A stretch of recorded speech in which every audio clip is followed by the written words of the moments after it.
ஆதியிலே வார்த்தை இருந்தது, அந்த வார்த்தை தேவனிடத்தில் இருந்தது, அந்த வார்த்தை தேவனாய் இருந்தது. என்ன செய்யும் இந்த வார்த்தை?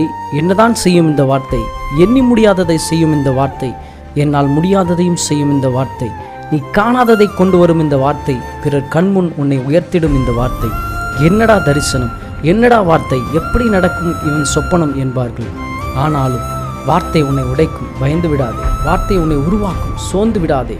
எல்லாம் முடிந்தது போல சில நேரம் தோன்றும். வந்த வார்த்தைக்கும் கண்ட தரிசனத்துக்கும் சம்பந்தமே இல்லாமல் பல காரியம் நடக்கும்.